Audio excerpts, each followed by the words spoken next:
करवा चौथ व्रत की विधि। कार्तिक मास के कृष्ण पक्ष की चतुर्थी को करवा चौथ कहते हैं।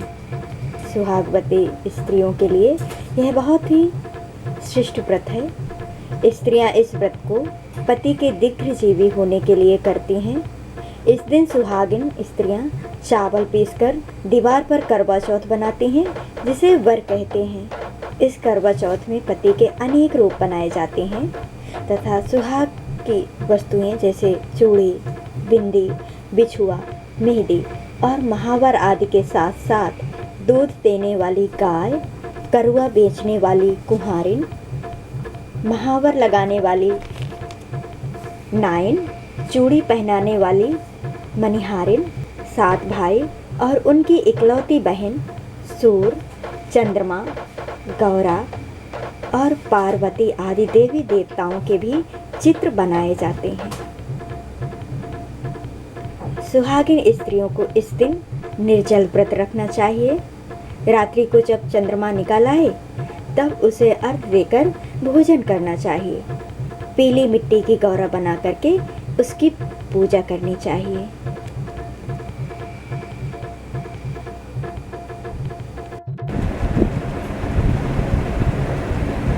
करवा चौथ व्रत कथा। एक साहूकार था जिसके 7 बेटे और 1 बेटी थी।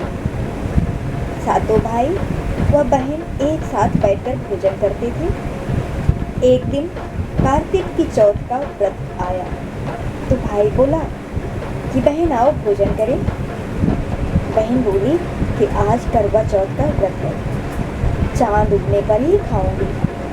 तब भाइयों ने सोचा कि चांद उगने तक बहन भूखी रहेगी, तो एक भाई ने दिया जलाया, दूसरे भाई ने छलनी लेकर के उसे ढाका और नकली चांद दिखा करके बहन से कहने लगे कि चांद चल, चांद उगाया है, अर्घ दे ले। बहन अपनी भाइयों से कहने लगी कि चलो अर्घ दे दो। भाभियाँ बोली तुम्हारा चांद उगाया होगा, हमारा चांद तो रात को उगेगा। बहन ने जब अकेले ही अर्घ दे दिया और खाने लगी तो पहले ही ग्रास में बाल आ गया, दूसरे ग्रास में कंकड़ आया और तीसरे ग्रास में मुंह की ओर किया तो उसकी ससुराल से संदेश आया कि उसका पति बहुत बीमार है, जल्दी भेजो। माँ ने जब लड़की को विदा किया तो कहा कि रास्ते में जो भी मिले उसके पाँव लगना और जो कुछ भी सुहाग का आशीष है उसके पल्ले में गांठ लगा कर दी, उससे कुछ रुपए देना। बहन जब भाइयों से विदा हुई तो रास्ते में जो भी मिला उसने यही आशीष दी कि तुम 7 भाइयों की बहन, तुम्हारे भाई सुखी रहें और तुम का सुख देखो।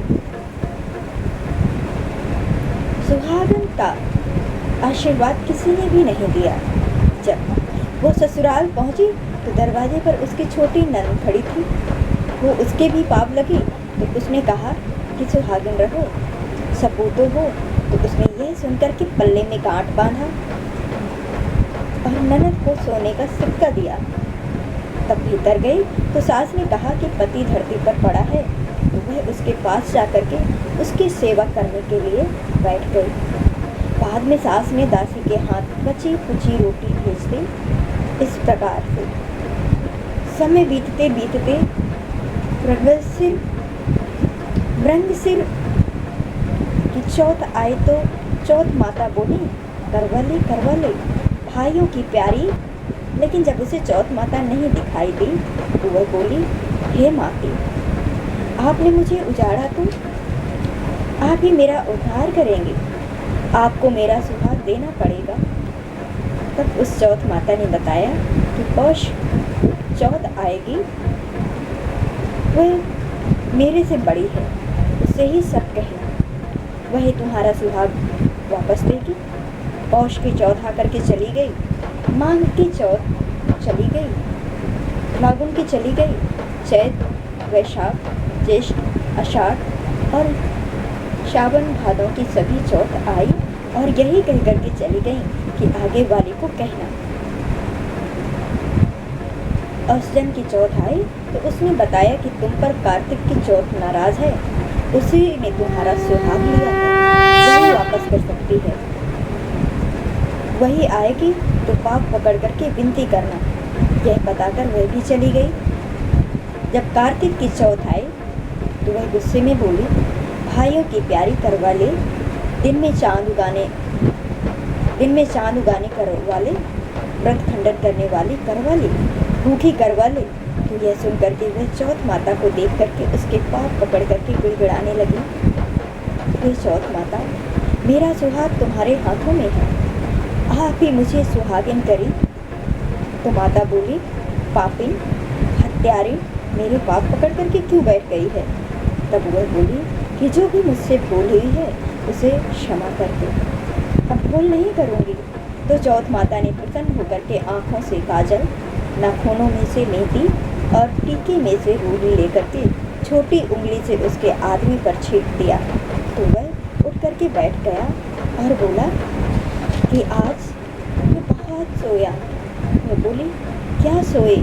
मुझे तो 12 महीने हो गए, अब जा कर के चौथ माता ने मेरा सुहाग लौटाया है। तब उसने कहा कि जल्दी से माता का पूजन करो। जब चौथ माता की कहानी सुनी, करवा का पूजन किया, तो प्रसाद खा करके दोनों पति पत्नी चौपड़ खेलने बैठ गए। नीचे से दासी आई, उसने उन दोनों को चौपड़ पांसे से खेलते देखा तो उसने ससुर जी को जाकर के बताया। तब से सारे गांव में यह बात प्रसिद्ध हो गई कि सब स्त्रियां चौथ का व्रत करें तो सुहाग अटल रहेगा। जिस तरह से साहूकार की बेटी का सुहाग लिया, उसी तरह से चौथ माता सबको सुहागिन रखे। यही करवा चौथ के उपवास की सनातन महिमा है।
करवा चौथ व्रत की विधि।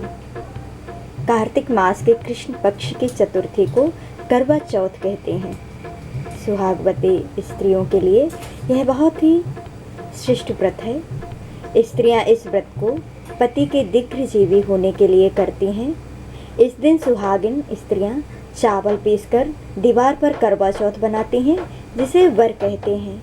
इस करवा चौथ में पति के अनेक रूप बनाए जाते हैं तथा सुहाग की वस्तुएं जैसे चूड़ी, बिंदी, बिछुआ, मेहंदी और महावर आदि के साथ साथ दूध देने वाली गाय, करुआ बेचने वाली कुम्हारिन, महावर लगाने वाली नाइन, चूड़ी पहनाने वाली मनिहारिन, 7 भाई और उनकी इकलौती बहन सूर्य, चंद्रमा, गौरा और पार्वती आदि देवी देवताओं के भी चित्र बनाए जाते हैं।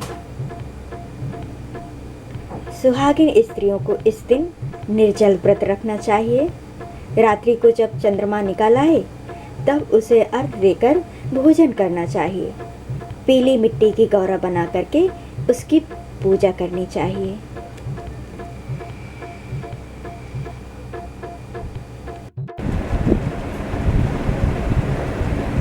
करवा चौथ व्रत कथा। एक साहूकार था जिसके 7 बेटे और 1 बेटी थी। सातों भाई व बहन एक साथ बैठकर भोजन करते थे। एक दिन कार्तिक की चौथ का व्रत आया तो भाई बोला कि बहन आओ भोजन करें। बहन बोली कि आज करवा चौथ का व्रत है, चांद उगने पर ही खाऊंगी।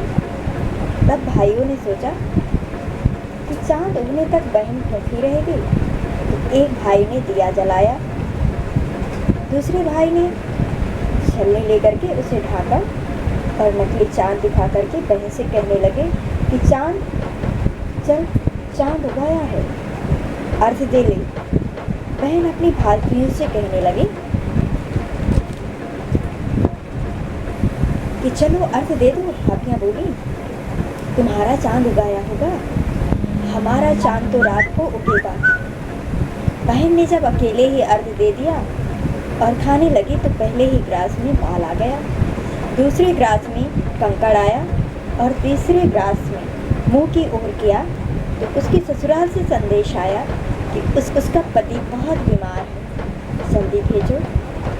माँ ने जब लड़की को विदा किया तो कहा कि रास्ते में जो भी मिले उसके पाँव लगना और जो कुछ भी सुहाग का आशीष दे उसके पल्ले